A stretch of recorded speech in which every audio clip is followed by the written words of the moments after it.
반갑습니다, 여러분. 수요 찬양 예배에 오신 것을 환영합니다. 오늘도 주님의 사랑 가운데 하루를 보내고 또 이렇게 함께 예배할 수 있으니 감사합니다.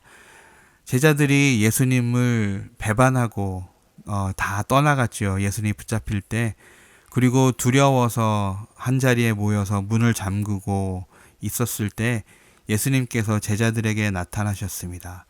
그리고 하신 말씀이 제자들을 책망하는 것도 아니고 제자들의 잘못을 지적하시는 것도 아니고 예수님께서 샬롬, 평강이 너희들에게 있을지어다 라고 말씀하셨습니다. 우리의 연약한 모습들 다 이해하시고 주님 앞에 나아가기만 하면 주님께서 샬롬으로, 평강으로 우리에게 이끌어 주실 것입니다. 그 주님을 생각하면서 이 시간에 함께 먼저 기도하고 시작하는 시간을 갖겠습니다. 다 같이 기도하겠습니다. 하나님 샬롬하고 주님께서 말씀하시고 저희들 가운데 임하셔서 저희 하나님의 그 평안을 저희에게 주시기 원하시는 하나님, 저희들이 연약한 모습들, 저희들의 부족한 모습들을 주 앞에 내려놓고 더 주 앞에 나아가기 원합니다. 그래서 하나님을 더 기쁘시게 하는 그런 자리로, 그런 상태로 주 앞에 나가기 원합니다. 더 쓰임받기 원하고 더 거룩한 모습으로 주 앞에 드려지기 원합니다. 아버지 하나님, 저희들 가운데 함께하여 주시옵시고 하나님 예배드리는 가운데 주님께서 인도해 주시고 도와주시옵소서. 우리 주님을 바라고 의지합니다. 주님께서 우리 함께하여 주시옵소서. 함께 맡깁니다. 우리 주님 예수 그리스도의 이름으로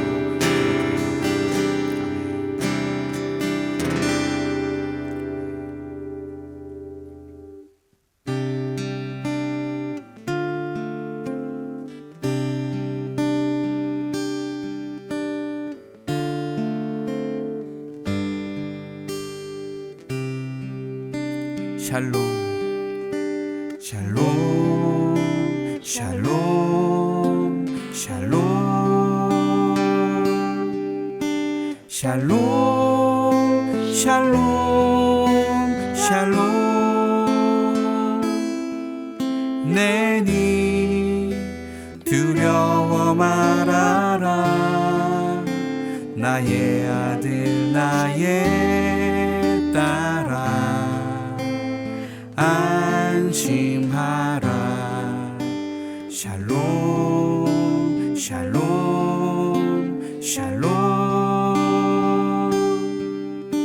샬롬, 샬롬, 샬롬. 나의 평안을 주노라. 세상과는 다른 평안, 두려워 마라.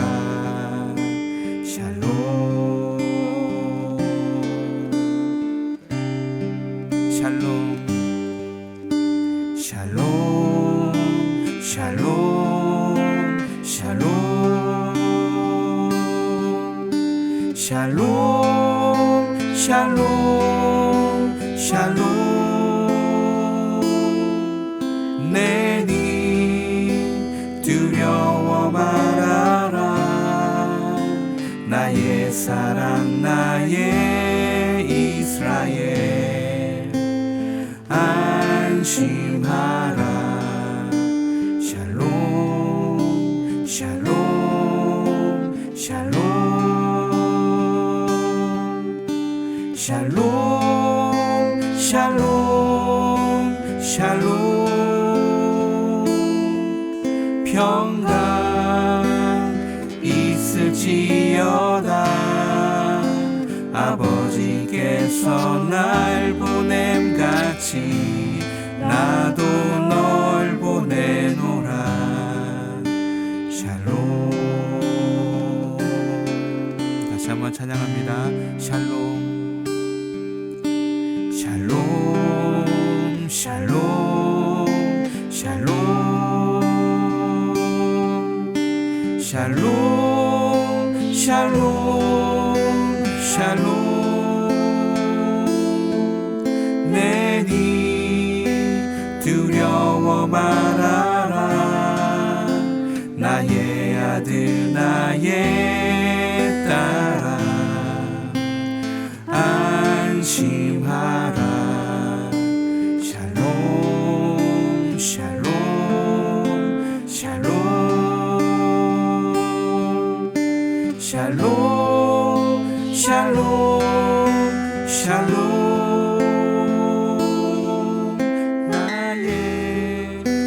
평안을 주노라.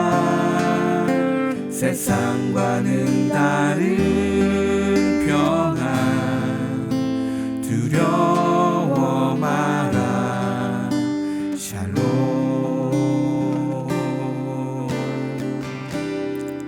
샬롬 샬롬 샬롬 샬롬 샬롬 샬롬 샬롬.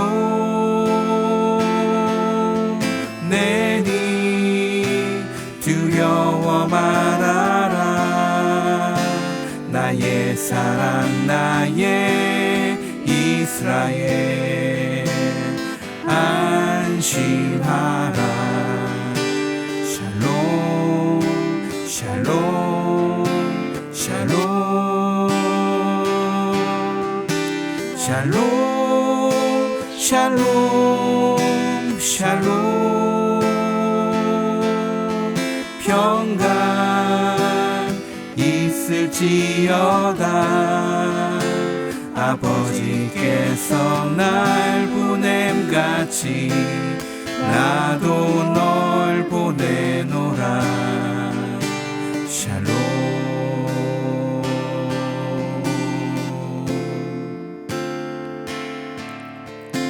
샬롬.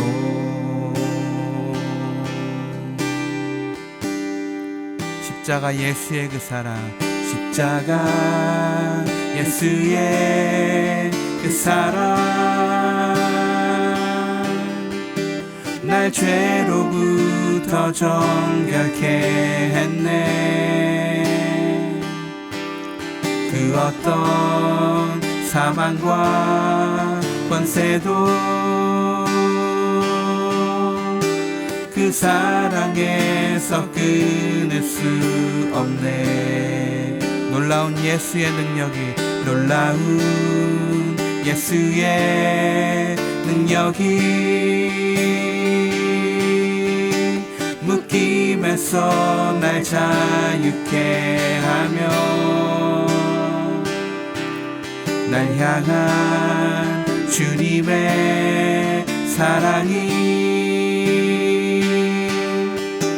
영원토록 나를 붙드시네. 감사해요 감사해요. 주님 내 하나님 되심을 감사해요 감사해요.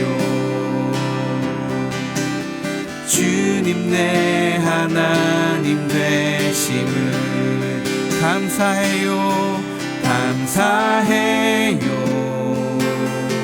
감사해요. 주님 내 하나님 되심을 감사해요 감사해요. 주님 내 하나님 되심을. 어린 양 예수의 보혈로, 어린 양 예수의 보혈로 죄에서 우리를 구원해. 마귀의 그 어떤 공격도 예수의 보혈로 승리해.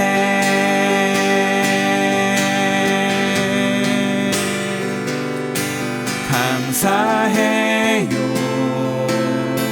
감사해요.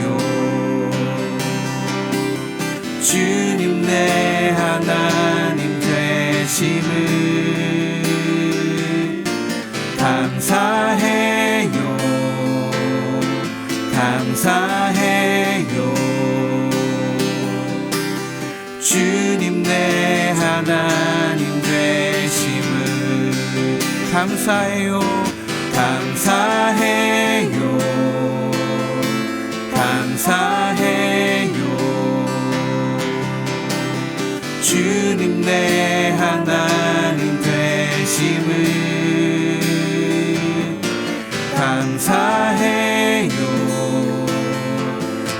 감사해요. 주님 내 하나님 되심을, 주님 내 구원자 되심을, 주님 내 구원자 되심을, 주님 내 전부가 되심을. 나 무엇과도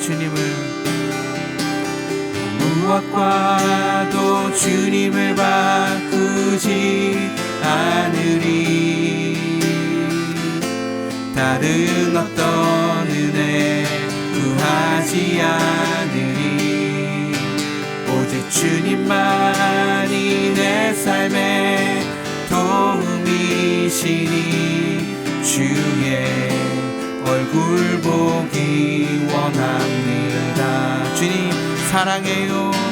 주님 사랑해요.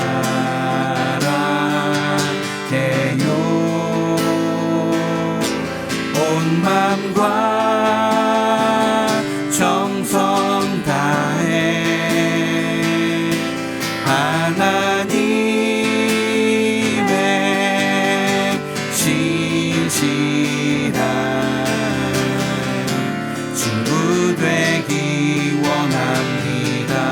주님 사랑해요. 주님 사랑해요.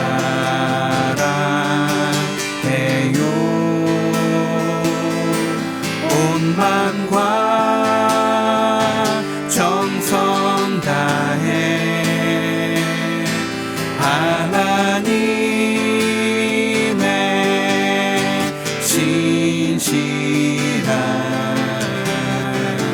친구 되기 원합니다. 먼저 그 나라와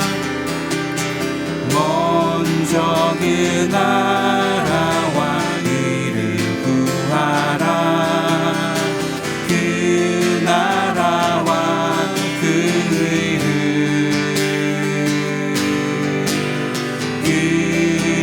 그리하면 이 모든 것을 너에게 더하시리라.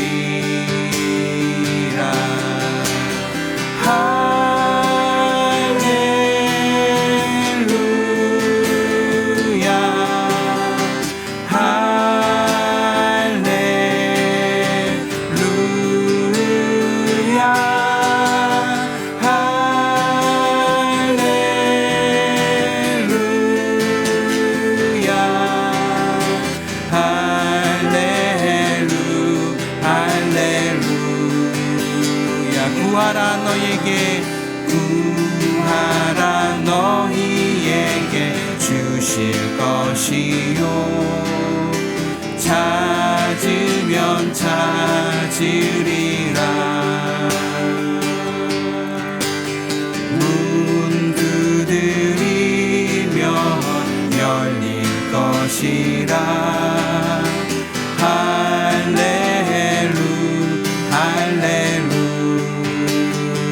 할렐루야 할렐루야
이제는 우리 한번 기도하겠습니다. 먼저 그 나라와 그 의를 구하라고 하셨습니다. 그리함이 모든 것을 우리에게 더해 주신다고 말씀하셨습니다. 그 주님을 찬양하면서 이 시간에 다 같이 한번 통성으로 주님 앞에 나아가겠습니다. 다 같이 기도하겠습니다. 아버지 하나님, 그렇습니다. 먼저 그 나라와 그 의를 구하라고 하셨습니다. 하나님 온전히 주님의 그 뜻을 구하며 주님의 그 나라와 그 의를 구하며 주님 앞에 나아갑니다. 온전히 하나님 말씀하시는 것들을 순종하면서 온전히 충성하면서 주님 앞에 나가기 원하오며 온전히 그렇게 하도록 노력하겠사오니 아버지 하나님, 저희들을 한 사람 한 사람을 이끌어 주셔서 온전히 주님 앞으로 더 나아갈 수 있도록 주님 인도하여 주시옵소서. 하나님 원하시는 그 레벨까지, 하나님 원하시는 그 수준까지 저희들이 주님께 순종하며 나아갈 수 있도록 아버지 한 사람 한 사람을 주님 지켜주시옵시고 이끌어 주시옵시고 격려해 주셔서 온전히 더 주님 앞에 나아가는 자를 볼 수 있도록 아버지님 인도하여 주시옵소서. 먼저 예배로 하나님과 회복되게 하여 주시옵시고 온전히 주님 앞에 더 나아가게 하시고 게으르지 않고 온전히 주님 앞에 충성되게 나아가는 자들이 될 수 있도록 아버지 하나님 도와주시기를 간절히 바라고 하나님을 의지하고 하나님만 바라봅니다.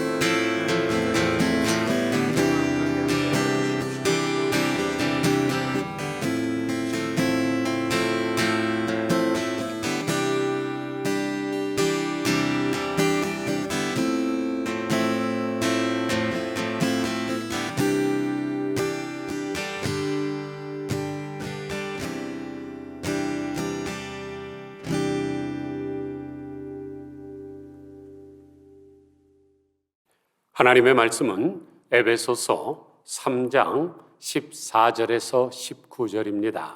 신약성경 313면 에베소서 3장 14절에서 19절의 말씀을 봉독해 드리겠습니다.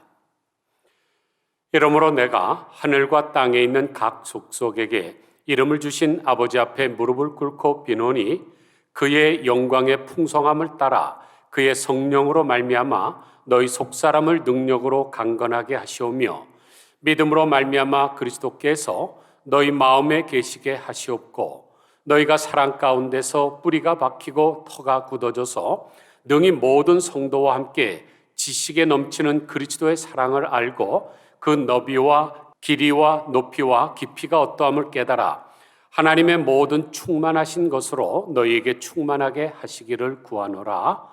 아멘. 미국 프로야구팀에 컬비 퍼켓이라는 선수가 있습니다. 이 선수는 10년 동안 활동하면서 통산 타율 3할 1푼 8리에 2304개의 안타에 207개의 홈런을 치는 등 화려한 기록과 함께 10년 연속 올스타 게임에 출장을 했고 골든 글러브상을 6번이나 수상하는 등 정말로 누구보다도 성공적인 선수 생활을 했습니다. 그리고 만년 하위팀이었던 미네소타 트윈스 팀을 이 2번이나 연속으로 메이저 리그의 정상에 올려놓기도 했죠. 그래서 사람들은 이 커비 퍼켓 선수를 야구를 대표하는 대사라고 불렀습니다. 그런데 1995년 9월 28일 클리블랜드 인디언스와의 경기 도중에 투수인 데니스 마르티네스 선수가 던진 공에 눈이 맞습니다. 큰 부상을 당했고 여러 번 수술을 했지만 결국 눈을 보질 못하게 됐습니다. 그래서 은퇴할 수밖에 없었죠. 얼마나 절망이 됐겠습니까? 그러한 화려한 전적을 가지고 정말로 건강하게 선수생활 잘하고 있는데 단 한 번 날아오는 공을 피하지 못하고 장님이 됐으니까요. 그런데 그는 자신의 눈을 안 보이게 만든 투수에게 공을 빨리 피하지 못한 나에게 책임이 있다고 하면서 도리어 상대방을 위로했고 낙심하지 않게 했습니다. 정말로 대인배죠. 그래서 은퇴식장에서는 팬들의 성원에 감사하면서 자신의 야구 인생은 끝났지만 인생 자체가 끝난 것은 아니니까 걱정하지 말라 그랬습니다. 그러면서 매우 감동적인 말을 남겼습니다. 이제 눈 때문에 공은 볼 수가 없게 되었지만 하나님을 바라보는 데에는 아무런 지장이 없습니다. 그리고 눈이 안 보여도 기도 응답을 받는 데에는 아무런 문제가 없습니다. 사랑하는 성도 여러분, 얼마나 멋진 선수입니까? 아니, 선수를 넘어서 성자와 같은 사람이죠. 그래서 미네소타 투수인 릭 아퀼레라는 많은 훌륭한 선수들이 있지만 그 중에 최고를 고르라면 당연 컬비 퍼켓이다. 그는 신적인 존재다라고 했습니다. 결국 그는 가장 어린 나이에 프로야구의 명예 전당에 헌내게 되었죠. 이 사람을 가리켜 Big Little Man이라고 부릅니다. 즉 작은 거인. 왜냐하면 미국 프로야구팀에서 두 번째로 키가 작기 때문에 그렇습니다. 그러나 그는 키는 작지만은 정말로 속사람은 누구보다도 강건을 했고 믿음의 뿌리는 확실히 박혔고 그리스도의 사랑을 알았고 그것을 실천을 했습니다. 오늘 본문을 보면 사도 바울이 감옥에 갇혀서 에베소 교회 성도들을 위해서 간절히 기도하고 있습니다. 14절 보세요. 이러므로 내가 하늘과 땅에 있는 각 족속에게 이름을 주신 아버지 앞에 무릎을 꿇고 비노니. 여기서 우리가 먼저 알아야 될 것이 있습니다. 오늘 본문에 각 족속이라고 번역된 그 단어가 모든 가족이라는 뜻입니다. 그래서 NIV 성경은 whole family라고 번역을 했죠. 그러므로 사도 바울처럼 이 세상에 있는 모든 사람들이 나의 가족이라고 하는 자각이 필요합니다. 왜냐하면 우리 모두는 한 하나님이 창조하신 하나님의 자녀들이기 때문에 그렇습니다. 우리 조상이 같지요. 우리의 조부모가 누굽니까? 아담과 하와지요. 인류가 한 여인으로부터 시작했다는 사실은 1987년 1월 26일자 타임스 페이지 66페이지에 자세히 나와 있는데 하버드 대학교의 스테판 굴드 교수와 버클리 대학교의 마크 스롱킹 교수와 하와이 대학교의 레베카 칸 교수가 합동으로 연구해서 인류는 한 여자로부터 시작했다는 것을 증명을 했습니다. 그런데 만약 지구촌에 사는 모든 사람들이 다 나의 가족이라는 자각을 가지면 어떻게 될까요? 분쟁은 종식이 되겠죠. 그리고 모든 문제도 해결이 됩니다. 어느 지혜자가 제자들을 모아놓고 물었습니다. 밤에 어둠이 지나가고 새날이 오는 것을 어떻게 알 수가 있느냐? 그러자 한 제자가 자신 있게 대답을 합니다. 온 세상이 밝아오는 것을 보면 새날이 온 것을 알 수가 있습니다. 당연하겠죠? 우리가 아침에 태양이 떠올라서 환하게 비춰오는 것을 보면 새로운 날이 왔구나. 보통 사람 다 그렇게 생각합니다. 그런데 스승님은 아니라고 고개를 저었습니다. 그러자 다른 제자가 창문을 열고 사물이 그 형체를 드러내어 나무와 꽃이 보이기 시작하면 새날이 밝아오는 것을 알 수가 있습니다. 라고 얘기합니다. 그러자 스승님은 또 고개를 저으면서 아니라 그럽니다. 여러 제자들이 각기의 의견을 피력을 했지만은 스승은 계속 아니라고 대답할 뿐이었습니다. 답답해진 한 제자가 스승님께 묻지요. 선생님, 그러면 어둠이 지나가고 새날이 오는 것을 어떻게 알 수가 있습니까?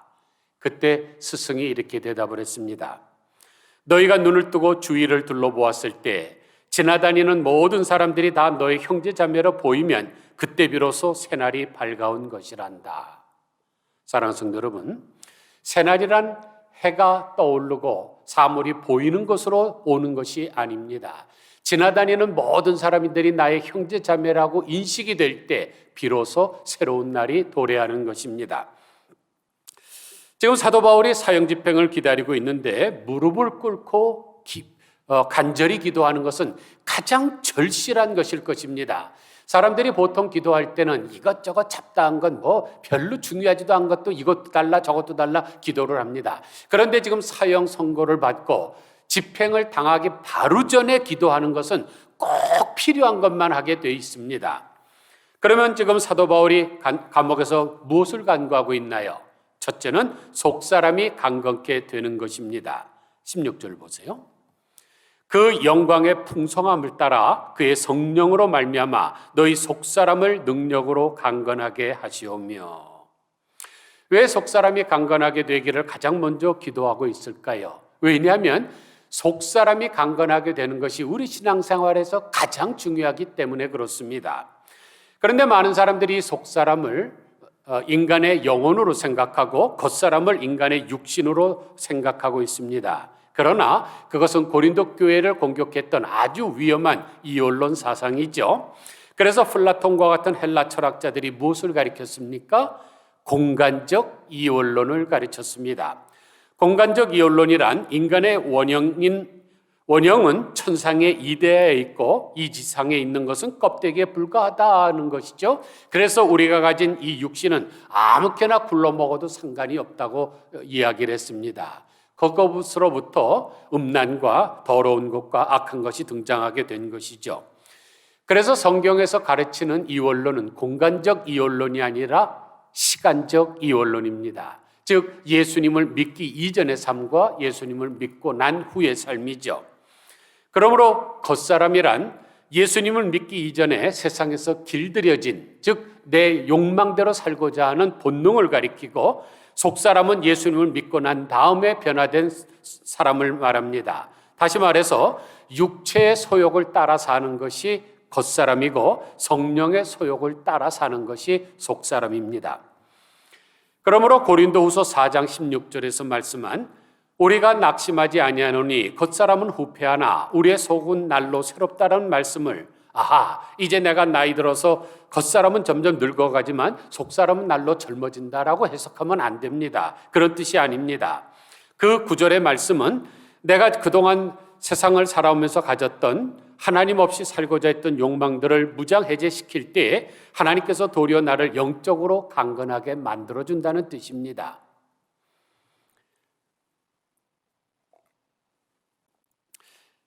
다시 말씀드리지만 속사람이란 영혼과 육신을 다 포함한 거듭난 나를 가리킵니다. 요한복음 3장 3절을 보면 예수님께서 니고데모에게 이렇게 말씀하십니다. 진실로 진실로 내게 이르노니 사람이 거듭나지 아니하면 하나님의 나라를 볼 수 없느니라. 그러자 거듭나지 못했던 니고데모는 이렇게 대답하죠. 사람이 늙으면 어떻게 날 수 있습니까? 두 번째 모태에 들어갔다가 날 수 있습니까? 그때 예수님께서 너무나 답답해서 이렇게 질문하셨습니다.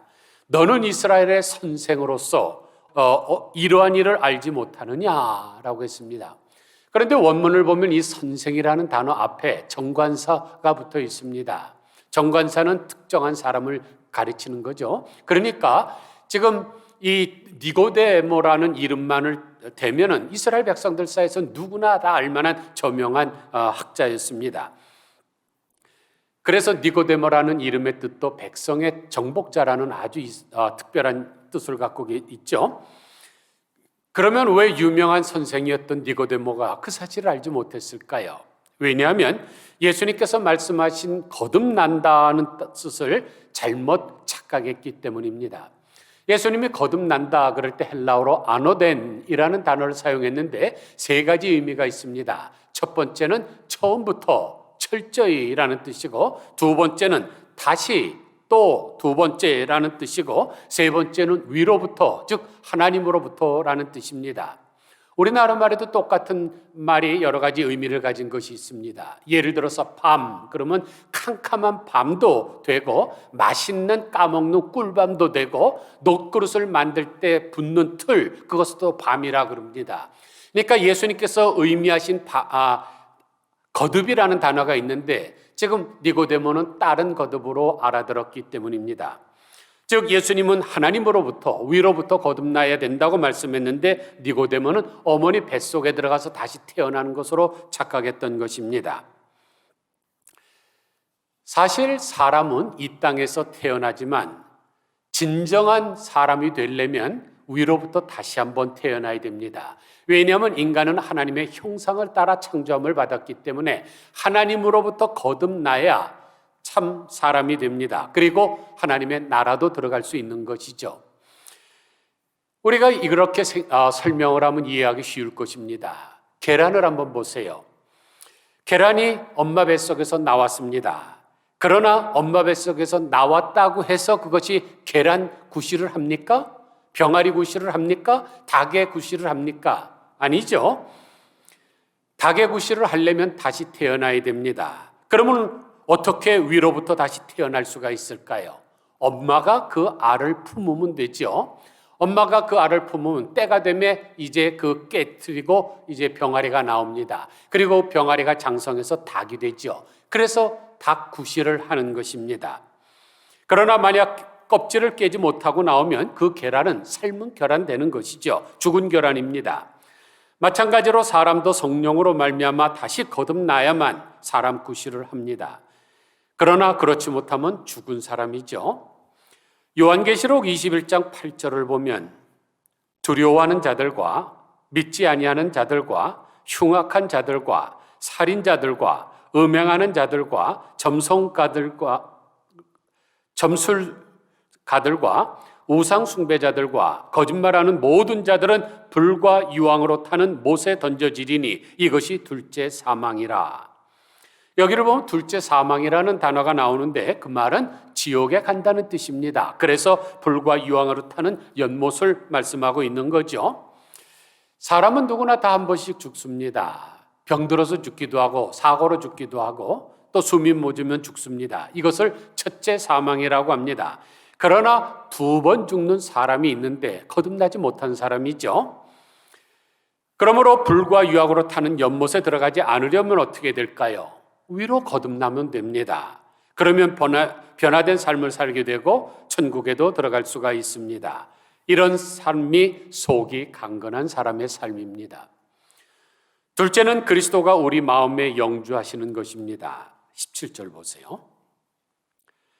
믿음으로 말미암아 그리스도께서 너희 마음에 계시게 하시옵고 너희가 사랑 가운데서 뿌리가 박히고 터가 굳어져서. 여기 계시게라고 번역한 헬라어가 카토이케사이인데 그것은 정착한다는 뜻입니다. 그러니까 나그네 같이 잠깐 머물다가 떠나는 것이 아니라 거기다가 좀 말뚝을 받고 영구적으로 사는 것을 말합니다. 그러므로 예수님이 우리 마음에 영주하게 하셔야 됩니다. 요한일서 3장 24절을 보니까 그의 계명들을 지키는 자는 주 안에 거하고 주는 저 안에 거하시나니 우리에게 주신 성령으로 말미암아 그가 우리 안에 거하시는 줄을 우리가 아느니라 그랬습니다. 여기서 우리가 무엇을 알 수 있습니까? 임시 거주가 아니라 영주 거주가 목적이라면 중점은 우리가 주님을 영접하는데 그 순간에 있는 것이 아니라 계속적으로 거주하는 임재에 있다는 것입니다. 그런데 많은 사람들이 주님의 영접에만 관심이 많죠. 여러분, 이스라엘 백성들이 유월절 만찬을 먹을 때 어떻게 먹었습니까? 천천히 즐기면서 먹은 것이 아니라 허리에 띠를 띠고 발에 신발을 신고 손에 지팡이를 짚고 급히 먹었습니다. 아니, 유월절은 이스라엘의 독립기념일로서 정말로 최고의 명절인데 그러면 정말로 떡도 해놓고 아주 그냥 허리띠를 풀어놓고 사람들과 편안하게 대화를 나누면서 먹지 뭐 서서 허리띠를 메고 신발을 신고 지팡이를 잡고 급히 먹습니까? 왜냐하면 구원은 단지 구원받는 그 순간이 중요한 것이 아니라 구원받은 목적을 이루러 가야 하는 것이 더 중요하기 때문입니다. 그래서 빌립보서 2장 12절을 보면 그러므로 나의 사랑하는 자들아 너희가 나 있을 때뿐 아니라 더욱 지금 나 없을 때여도 항상 복종하여 두렵고 떨림으로 너희 구원을 이루라 그랬습니다. 마찬가지로 우리가 예수 그리스도를 영접해 드렸다면 그것으로 만족해서는 안 되고 우리 예수님께서 우리 안에 영주 거주하시는 임재가 중요한 것입니다. 이것을 증명하기 위해서 사도 바울이 17절에서 무슨 말씀을 하고 있습니까? 두 가지 예를 들어서 설명하고 있는데 사랑 가운데서 뿌리가 박히고 터가 굳어져서, 즉 식물과 건축물에 대해서 말씀을 하고 있습니다. 그래서 뿌리가 박힌다는 말은 나무를 심어서 그 나무가 강풍에도 쓰러지지 않을 정도로 깊이 뿌리를 박는 것을 말합니다. 또 터가 굳어졌다는 말은 빌딩을 짓기 위해서 기초를 단단히 하는 것을 묘사하고 있는데 어느 정도 튼튼히 세웁니까? 터가 굳어질 정도로. 그런데 그 앞에 나오는 단어가 중요합니다. 사랑 안에서. 그런데 우리 주변을 보면 많은 사람들이 마음에 맺힌 원한의 뿌리를 박으며 터가 굳어진 사람들이 있습니다. 또 어떤 사람은 돈에 환장해서 재물을 사랑하는 마음이 뿌리가 박히고 터가 굳어진 사람들이 있죠. 그러나 성경이 우리에게 요구하시는 것은 사랑 안에서 터가 굳어지고 뿌리를 박는 것입니다. 그런데 여기 나오는 뿌리가 박히고 터가 굳어진다는 동사가 모두 다 완료 수동태 분사형으로 되어 있는데, 완료 수동태 분사란 내 힘으로 되는 것이 아니라 하나님의 힘으로 되는 것을 말할 때 사용하는 문법입니다. 그래서 이런 것을 가리켜 신적 수동태라고 하죠. 그러므로 박히고 굳어져라고 번역을 해서는 실감이 나지 않습니다. 신격 수동태니까 박혀지고 굳혀져서라고 번역을 해야 옳습니다. 그래서 16절 앞부분을 보면 뭐라고 하셨나요? 그 영광의 풍성을 따라 그의 성령으로 말미암아, 내가 한 것이 아닙니다. 성령으로 말미암아 되어지는 일들이죠.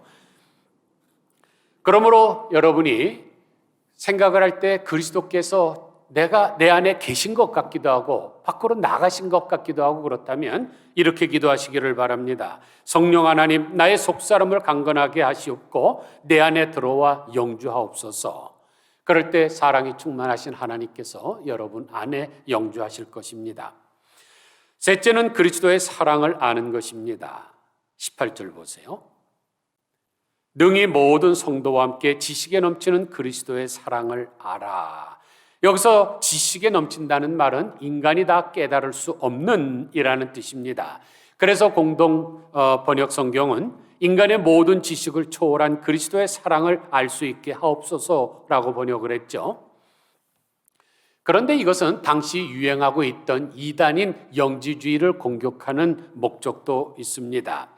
영지주의를 그노시스라 그러는데 이 그노시스라는 말이 영적인 지식, 그러니까 이 영지주의자들은 지식을 통해서 구원을 얻을 수 있다고 믿던 사람들입니다.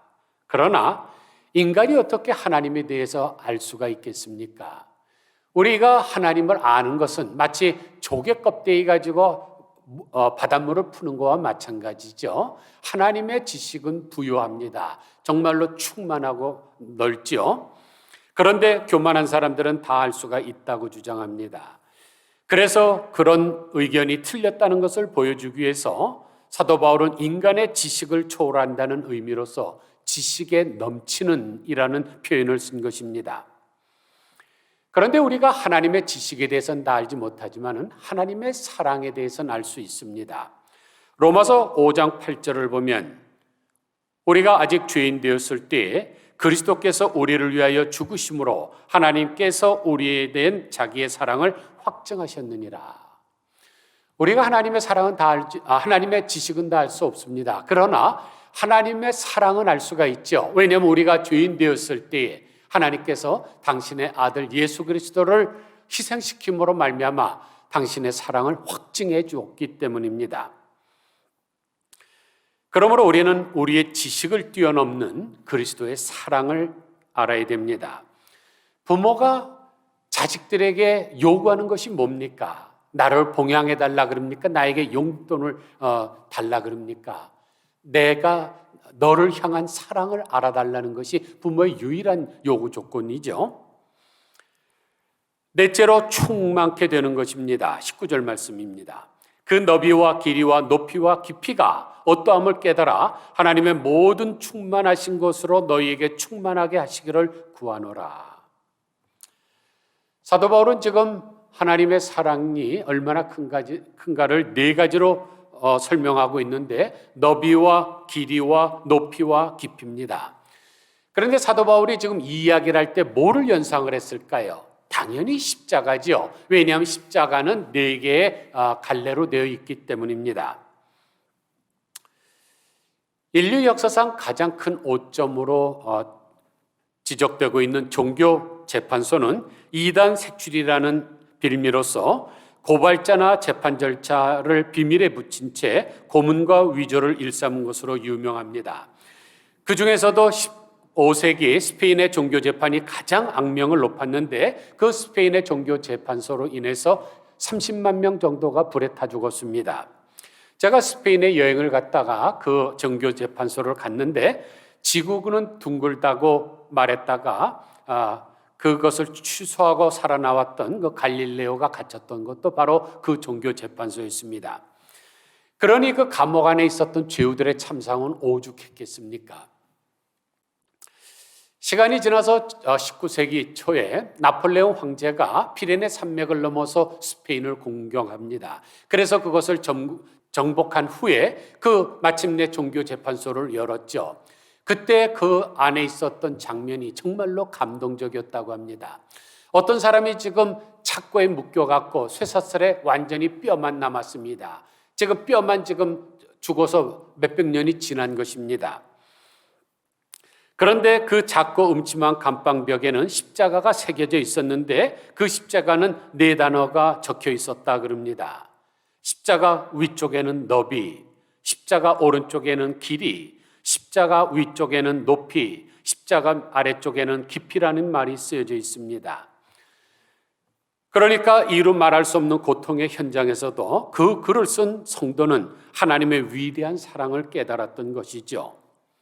사랑하는 성도 여러분, 여러분이 만약 종교재판소와 같은 그런 참혹한 현장에 있을 때 그 하나님의 사랑을 표현할 수 있습니까? 하나님의 그 사랑의 너비와 깊이와 높이와 넓이를 설명하실 수 있습니까?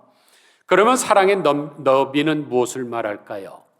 사랑의 너비는 사랑의 범위를 말합니다. 그런데 그리스도의 사랑의 범위는 한이 없죠. 그리스도의 사랑은 우주적이기 때문입니다. 죄인까지 사랑하십니다. 그래서 요한복음 3장 16절을 보면 하나님이 세상을 이처럼 사랑하사, 그럴 때 이 세상 앞에 온이라는 단어를 붙여야 맞습니다. 하나님이 온 세상을 이처럼 사랑하사 독생자를 주셨으니 이는 저를 믿는 자마다 멸망치 않고 영생을 얻게 하려 하심이라.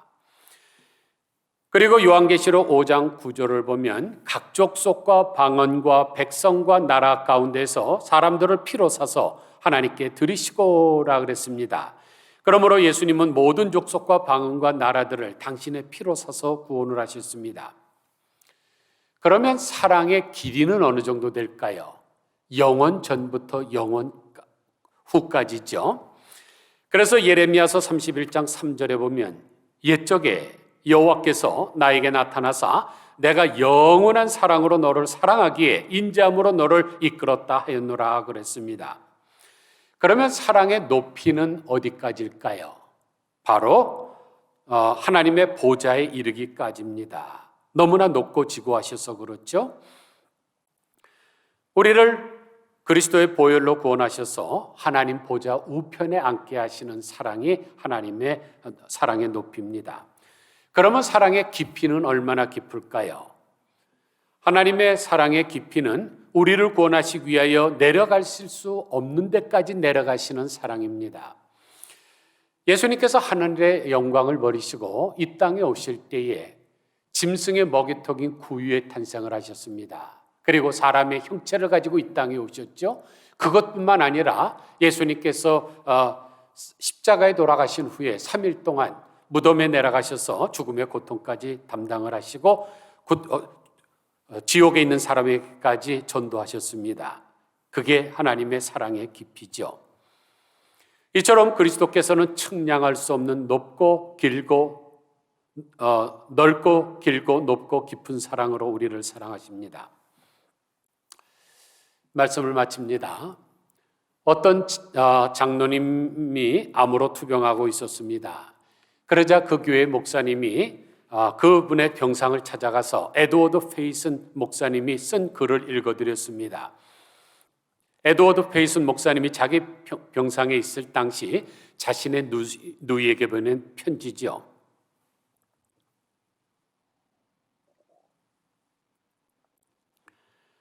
하나님은 내가 누릴 축복을 하나씩 차례로 빼앗아 가셨습니다. 그러나 모든 것이 다 사라지고 없어졌을 때 나를 사랑하시는 주님이 오셔서 대신 그 자리를 채우셨습니다. 비록 지금 나는 불구가 되어 움직일 수 없는 사람이지만 내 생에 있어서 그 어느 때보다 더 행복합니다.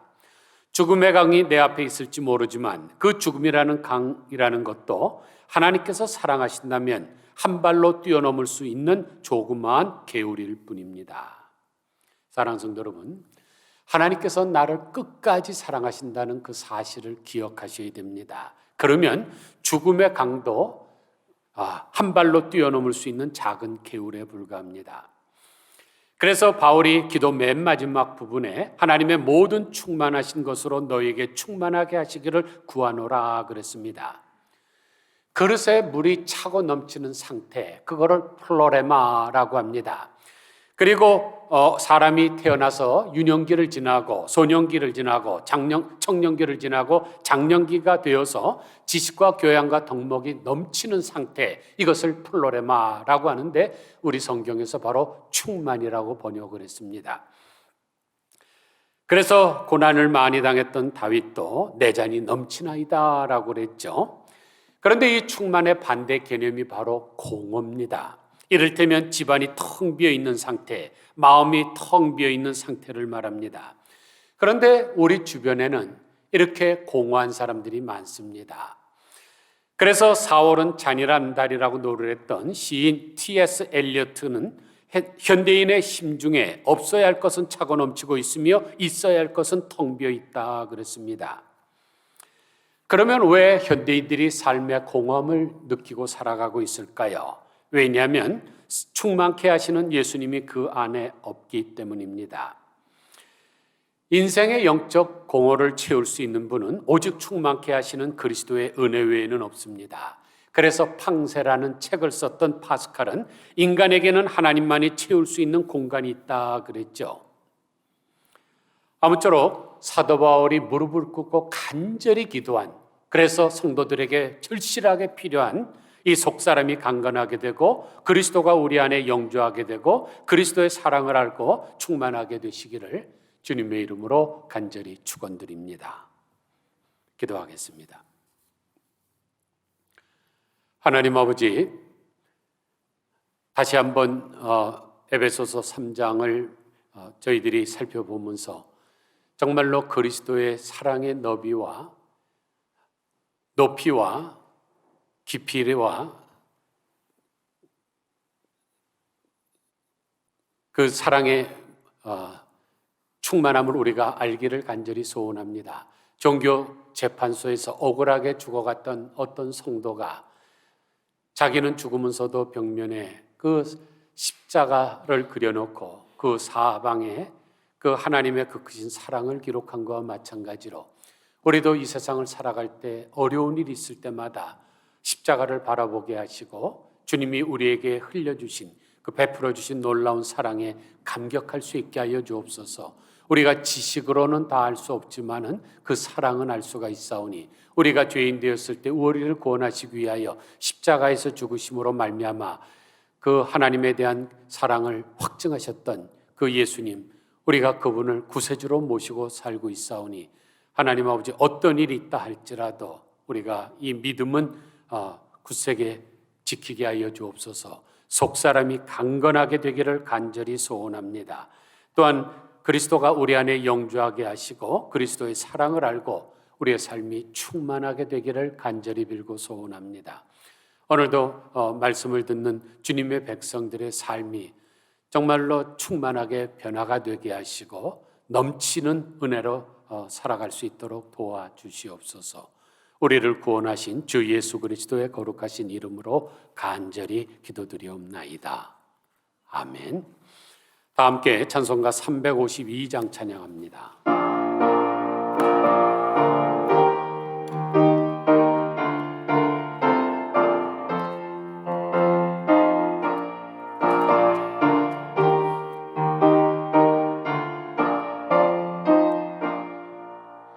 십자가 군병들아 주 위에 일어나 길 들고 앞서 나가 담대히 싸우라. 주께서 승전하고 영광을 얻도록 그 군대 거느리사 이기게 하시네. 십자가 군병들아 주 위에 일어나 그 나팔 소리 듣고 곧 나가 싸우라. 수 없는 원수와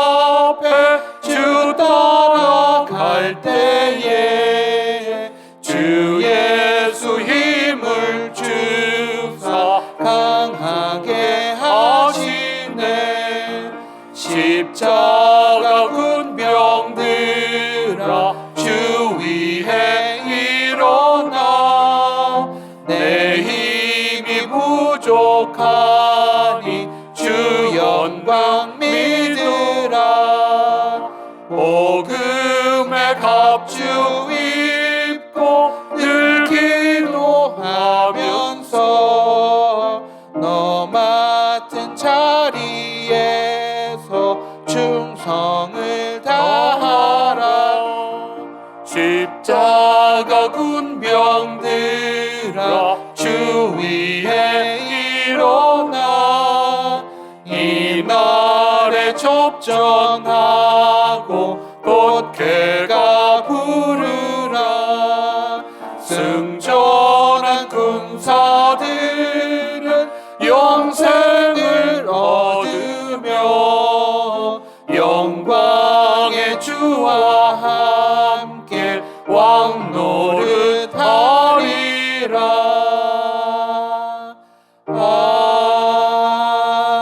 아멘. 이 시간 우리 다 함께 주신 말씀 생각하시면서 각 가정에서 가족들과 함께 동성으로 기도하겠습니다. 오늘 주신 말씀이 성도에게 가장 절실한 것은 우리 속사람이 강건하게 되는 것과 그리스도가 우리 마음에 영주하시는 것 그리고 그리스도의 사랑을 아는 것이라고 말씀 주셨습니다. 이처럼 우리의 속사람이 강건하여질 수 있도록 우리 안에 예수 그리스도 주 성령께서 영주할 수 있도록 그리스도의 사랑을 아는 것에 우리가 나아갈 수 있도록 이를 위해서 함께 기도하겠습니다. 이 말씀 붙들고 기도하시고 또 세계 열방 가운데 흩어져 있는 선교사들과 그 가정들 또 사역을 위해서 기도해 주시고요. 또 우리 사랑하는 성도들 위해서 코로나 이후에 또 연약한 분들 위해서 기도해 주시고 수술 후에 또 회복 중이신 분들 위해서 기도해 주시고 또 연로하신 우리 성도님들 위해서도 함께 기도해 주시기 바랍니다. 우리 다 함께 통성으로 기도하겠습니다. 살아계신 하나님 아버지 참으로 감사합니다. 이 저녁에 우리 성도에게 가장 절실한 것이 우리의 속마음을 강건하게 하는 것과 그리스도가 우리 마음에 영주하시는 것 그리고 그리스도의 사랑을 아는 것 이 말씀에 대해서 구체적으로 하나님 우리가 듣게 되었습니다. 주의 말씀을 듣고 이 말씀이 선포될 때마다 우리가 이 말씀을 어떻게 실천하며 이 말씀으로 우리가 살아갈지 고민하고 이것을 실천하며 충성할 수 있는 마음을 갖기를 원합니다. 하나님이 이 말씀을 실천하기 위해서는 우리의 힘과 능력으로 되는 것이 아니라 오직 성령 안에서만 되는 것임을 또한 듣게 되었사오니 우리가 성령 하나님을 온전히 주는 것이며 우리 가운데 영주하게 하심으로 통하여 성령께서 주시는 그 놀라신 은혜와 능력과 성령의 열매를 통하여 하나님이 일들이 감당되기를 위하사오니 하나님 우리를 통하여 이것을 사용하여 주실 때 참으로 하나님의 거룩한 사람으로 세워져 나아갈 수 있도록 주님 인도하여 주옵소서. 우리의 속 사람이 더욱더 강건하게 되기를 바랍니다. 하나님 우리 그 사람 날로 하며 우리의 속 사람이 성령 안에서 새롭게 되어지고 하나님 주의 성령께서 우리의 마음속 중심에 자리하여 주셔서 우리를 인도하여 주시고 우리의 마음을 끌어 주실 때 우리의 양심이 변화되어지고 우리 속 사람이 변화되어지고 우리의 마음속에 있는 그 살아가는 목적이 또한 달라지며 그래서 온전히 하나님의 마음과 그 뜻을 알아 세울 것을 우리가 되게 하여 주시옵소서. 그래서 우리의 마음이 영주하기를 원합니다. 온전히 하나님의 주 성령께서 우리의 주인 되어 주심으로 말미암아 우리를 항상 이끌어 주시는 그 놀라신 은혜와 능력을 경험하며 살아갈 수 있는 복된 주의 자녀들 되도록 축복하여 주시옵소서. 우리의 사랑을 아는 것을 원합니다. 그 지식에 넘치는 것을 통하여 그 너비와 길이와 높이와 깊이가 어떠함을 깨달아 하나님의 모든 충만하신 것을 통하여 우리에게 충만케 하여 주시는 하나님의 놀라신 능력을 우리가 경험하며 세상 가운데서 하나님의 충만하심을 드러내며 하나님 것을 나타내며 살아갈 수 있도록 인도하여 주옵소서. 하나님 우리가 홀로 있을 때에는 너무나 연약하고 세상 가운데 흩어지며 세상에서 가치관과 세계관 속에 그냥 허덕이며 살아갈 수밖에 없는 연약한 존재이옵니다. 그러나 주께서 오셔서 우리를 인도하여 주시고 우리에게 힘도하여 주실 때 하나님의 모든 충만하신 것으로 충만하게 되어지므로 우리의 충만한 걸 통해 세상 가운데 하나님의 기쁨과 그 즐거움을 드러낼 수 있는 하나님의 사람이 되게 되시옵사오니 하나님 그것을 살아갈 수 있도록 인도하여 주시옵소서. 세계 열방 가운데 되지는 사랑하는 선교사들과 가정을 또한 기도하오니 아버지 주의 말씀을 통하여 이 말씀에 충만한 것을 가지고 그 열방 가운데 사역하는 모든 사역들 가운데 아버지 함께하여 주옵소서. 저들이 참으로 귀한 말씀을 승가하며 선포할 때마다 아버지 놀랍게 역사하여 주시고 저들을 따르는 모든 사람들과 함께 하나님의 나라를 거룩히 세워갈 수 있도록 아버지께서 나라와 재산 삼으신 그 모든 그들을 드러낼 수 있도록 인도하여 주시옵소서. 사랑하는 교우들 위해서 또한 기도하오니 하나님의 윤순 사모님, 김상규 집사님, 그리고 성도님 수술후에 회복 중에 있습니다. 김정호 사모님, 이영신 집사님 병원에 입원해 계십니다. 최선희 권사님 여기에서 혼자 방사선 치료 중이며 회복 중에 있습니다. 하나님 함께하여 주시옵소서. 저들이 연약한 가운데 싸우니 주여 돌보아 주옵시고 새 힘을 얻을 수 있도록 강건케 하여 주옵소서. 또한 먼 곳에 또 출타 중인 성도들이 싸우니 가는 걸음마다 주님 지켜주시고 우리가 함께 하나님을 찬양하며 주는 하나님께 영광 올릴 수 있는 아름다운 가족으로 주의 거룩한 백성으로 살아갈 수 있도록 은혜 내려 주시옵소서. 이 밤도 함께 감사합니다. 모든 가족들 기도하는 그 순간순간마다 하나님 성령으로 역사하여 주시고 충만케 하여 주시옵소서. 감사드리며 예수님 거룩하신 이름으로 간절히 기도하옵나이다. 아멘. 주님 가르치신 기도로 예배를 마치겠습니다. 하늘에 계신 우리 아버지여, 이름이 거룩히 여김을 받으시오며 나라가 임하옵시며 뜻이 하늘에서 이룬 것 같이 땅에서도 이루어지이다.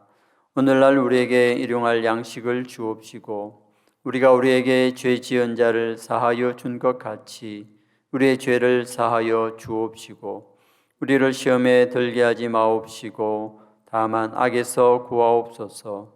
대개 나라와 권세와 영광이 아버지께 영원히 있사옵나이다.